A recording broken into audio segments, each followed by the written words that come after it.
Comment faire pour lâcher prise? Si vous vous posez cette question, je vous donne 8 éléments de réponse dans cette vidéo.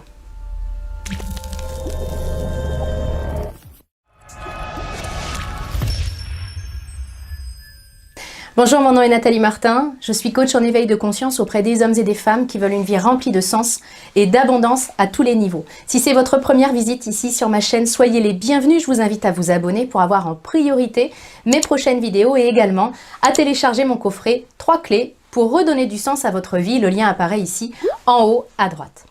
Si vous regardez cette vidéo, c'est que vous êtes en train probablement de faire des recherches sur le lâcher-prise parce que vous en entendez parler. C'est vrai qu'on en parle de plus en plus dans le monde du développement personnel, mais peut-être que vous avez des difficultés à lâcher prise et que vous cherchez des clés pour pouvoir le faire plus facilement. C'est ce que je veux vous donner dans cette vidéo. Je vous ai préparé 8 clés qui vont vraiment vous permettre de lâcher prise plus facilement et plus rapidement. Mais dans un premier temps, je voudrais qu'on s'intéresse ensemble à la raison du pourquoi du lâcher prise. Pourquoi est-ce qu'effectivement on en parle de plus en plus et pourquoi est-ce que ce serait une bonne chose pour vous? Eh bien tout simplement parce que quand on lâche prise, on arrête de s'accrocher à des choses qui ne dépendent souvent pas de nous, et quand on arrête de s'accrocher, eh bien on récupère notre bien-être et on récupère notre liberté. Alors si c'était si simple de le faire, nous serions tous en train de pratiquer le lâcher-prise et de moins en moins de personnes seraient stressées. De toute évidence, c'est compliqué pour nous de lâcher prise. Alors pourquoi? Eh bien dans un premier temps, je pense que c'est parce qu'on veut tout contrôler, y compris la vie. Et lâcher prise signifie arrêter de vouloir contrôler. Donc notre envie d'avoir le contrôle sur tout, de tout pouvoir prévoir, d'être sûr que tout va se passer exactement comme on le décide, eh bien ça, c'est un immense frein au lâcher prise. Le deuxième frein que moi je vois et que j'identifie, ce sont nos croyances. Parce que souvent, nous confondons lâcher prise et se résigner, baisser les bras. Nous confondons aussi lâcher prise et être d'accord. Et puis, on a l'impression aussi que si on lâche prise, la situation ne changera pas. Le lâcher prise n'emmène à rien de tout ça. Lâcher prise, c'est pas être d'accord forcément. Ce n'est pas se résigner, baisser les bras. Et ce n'est pas parce que je lâche prise que la situation va s'empirer, bien au contraire. Lâcher prise, je le disais tout à l'heure, eh bien c'est arrêter de résister à ce qui est, parce que bien souvent quand ça se passe pas comme on veut dans notre vie, eh bien on s'acharne, on résiste alors que notre réalité a changé et que nous n'arrivons pas à l'accepter. Le lâcher prise va permettre l'acceptation qui est le premier chemin à mon sens pour le changement. Et puis quand on lâche prise, on arrête de gaspiller notre énergie. On arrête de naviguer à contre-courant dans le flux de la vie et ça c'est vraiment important parce que quand je suis dans le flux, c'est là que je peux créer, malgré l'adversité, parce qu'on est bien d'accord, vous et moi, que tout ne se passe pas toujours comme on veut et comme nous l'avons prévu. Mais sans lâcher prise, eh bien je nage à contre-courant et la vie aura toujours raison de ça. La vie l'emportera toujours. Donc maintenant que nous avons vu qu'effectivement ça a un grand intérêt de lâcher prise, nous avons vu aussi quelles sont nos difficultés, eh bien je vous propose de plonger dans les 8 façons de lâcher prise beaucoup plus facilement. La première façon, elle va être un petit peu originale. La première clé que je veux vous donner, eh bien c'est que avant de lâcher prise, il faut prendre prise vraiment. C'est ce qu'on appelle communément prendre le taureau par les cornes, c'est-à-dire que ça signifie arrêter de faire l'autruche, arrêter de se voiler la face, ne pas nier le problème et le regarder vraiment dans tout ce que je pourrais faire. C'est ça que j'entends par prendre prise vraiment. Si vous savez que vous avez une situation dans votre vie en ce moment où vous avez du mal à lâcher prise, eh bien regardez-la avec beaucoup de transparence et peut-être que vous n'avez pas fait le tour de la question. C'est-à-dire que cette difficulté à lâcher prise sur ce sujet, c'est peut-être aussi votre petite voix à l'intérieur qui vous tape sur l'épaule en disant « Tu sais que tu n'as pas fait tout ce qu'il fallait dans cette situation-là. » Donc, dans un premier temps, je vais prendre prise vraiment, je vais regarder la situation avec beaucoup de bienveillance, sans complaisance envers moi. Et puis vraiment, je vais utiliser ma créativité dans toutes ces possibilités. Je vais me faire aider si j'ai besoin, parce que parfois avec mon seul cerveau j'ai du mal, puis avec mon seul cœur j'ai du mal à résoudre ma problématique. Donc peut-être que je vais avoir besoin d'aide, peut-être que je connais quelqu'un dont je pourrais profiter de l'expérience, qui pourrait me partager son expérience à ce sujet. Mais en tout cas, je m'assure dans un premier temps que j'ai vraiment fait tout le tour de la question. Parce que si ce n'est pas le cas, si je ne valide pas cette première étape, eh bien oui, je vais avoir du mal à lâcher prise, mais c'est peut-être pour une bonne cause. C'est peut-être encore une fois mon intuition qui me souffle que je n'ai pas été au bout de ce dossier-là. Deuxième clé maintenant. Je tiens pour acquis que vous avez validé la première. La deuxième clé, c'est de faire preuve de discernement. Qu'est-ce que je veux vous dire par là? Eh bien, c'est de distinguer vraiment ce sur quoi je peux agir et ce sur quoi je ne peux pas agir. Ce qui dépend de moi et ce qui ne dépend pas de moi. Donc, en gros, si j'ai du mal à lâcher prise sur une situation, je vais identifier clairement ce qui dépend de moi. Et là, je vais m'y concentrer, c'est-à-dire que peut-être je peux faire quelque chose. Donc, comment est-ce que je peux me mettre en marche à ce sujet-là? Et puis peut-être que je vais réaliser, parce que c'est le cas dans la plupart des situations, je vais peut-être réaliser que ça ne dépend pas de moi. Je vais peut-être réaliser que, bah oui, mon conjoint est parti ou j'ai perdu mon boulot, mais je ne peux rien faire pour ça. Ce n'est pas moi qui ai pris cette décision.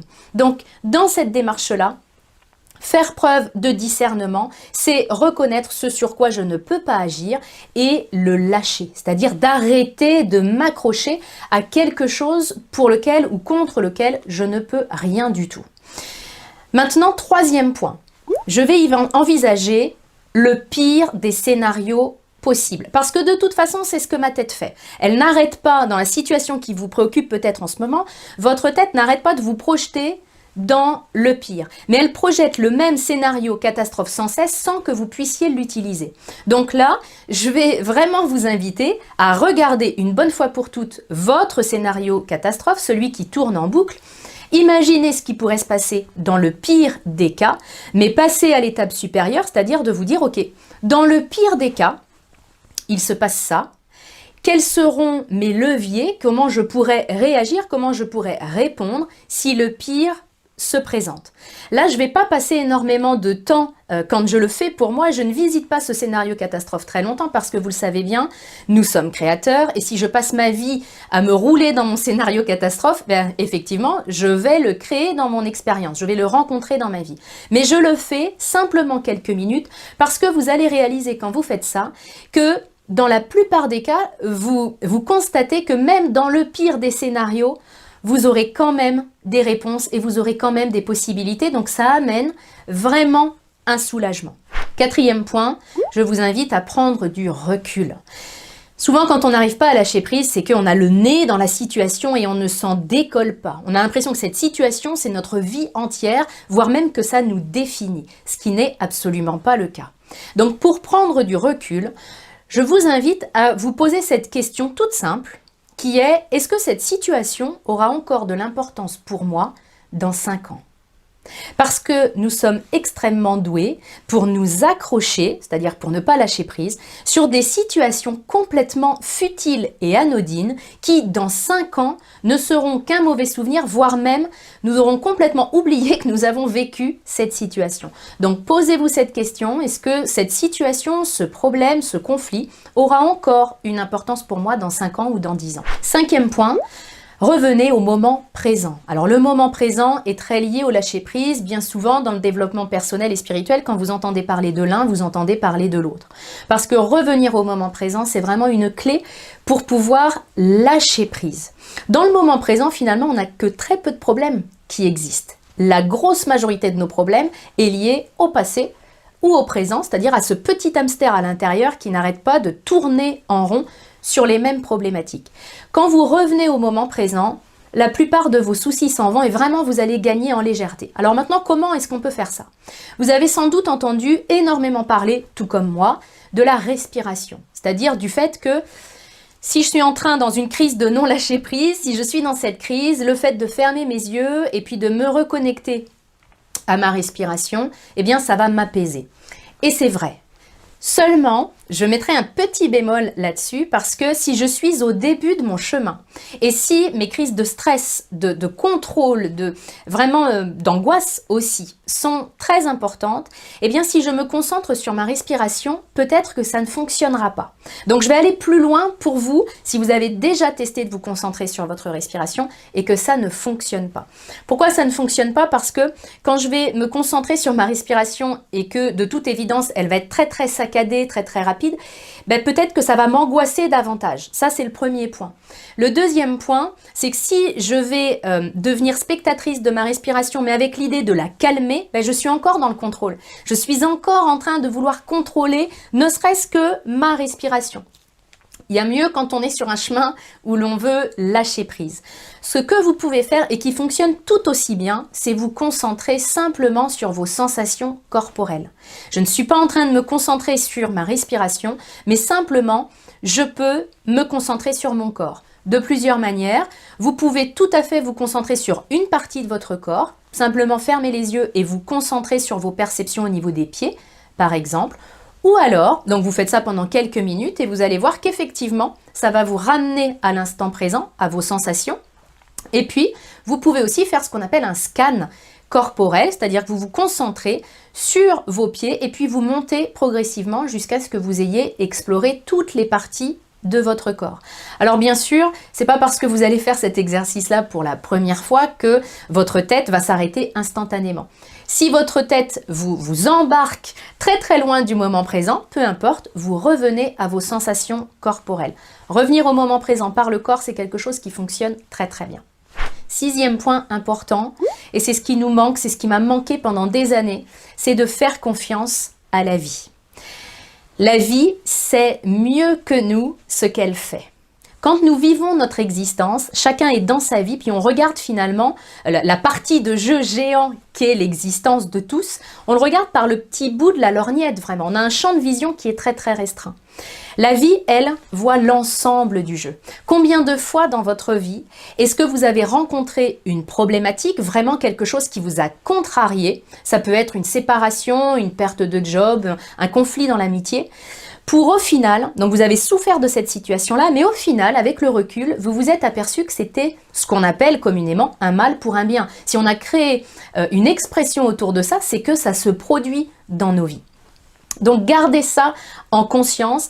Aucun flocon de neige ne tombe au mauvais endroit et vraiment le fait de faire confiance à la vie, voire même de lui demander de prendre en charge la situation.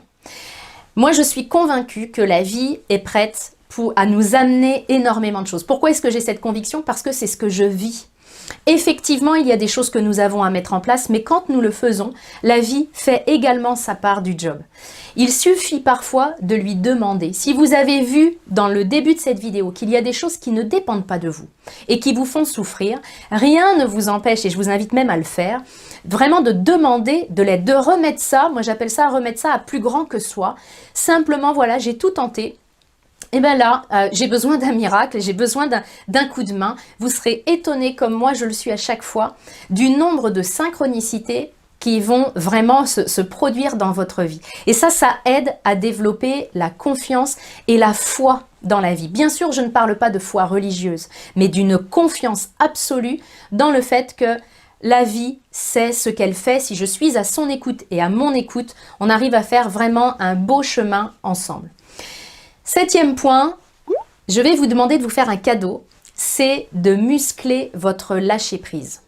Nous sommes dans une société du micro-ondes. Quand nous testons quelque chose, nous voulons un impact et un résultat tout de suite en un claquement de doigts. Pour le lâcher-prise, il s'agit d'un muscle, comme beaucoup de qualités d'ailleurs, comme le courage, la confiance en soi, tout ça, c'est un muscle.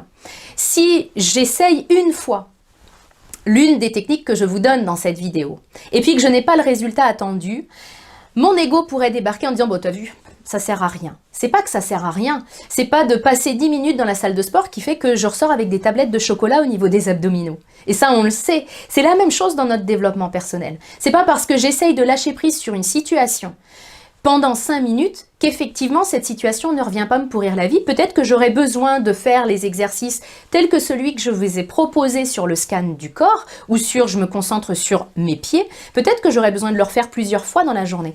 Et alors, si ça me fait du bien, je le fais, ça me muscle et vous verrez ensuite que vous lâcherez prise beaucoup plus facilement, qu'il y a des situations qui vous rendent malade aujourd'hui et si vous pratiquez ce lâcher prise et cet éveil de conscience, parce que finalement c'est ça ce que je suis en train de vous résumer et ce dont je vous parle, si vous pratiquez ça, dans quelques mois, des situations qui vous rendent malade aujourd'hui ne vous atteindront même plus. C'est ce que je vis aujourd'hui et c'est pour ça que ça m'anime de le partager vraiment au plus grand nombre, parce que c'est pas réservé à une petite poignée de personnes, c'est accessible à tous à partir du moment où on part du principe qu'effectivement, c'est un muscle et que ça va peut-être pas être extraordinaire tout de suite. Laissez-vous cette chance-là.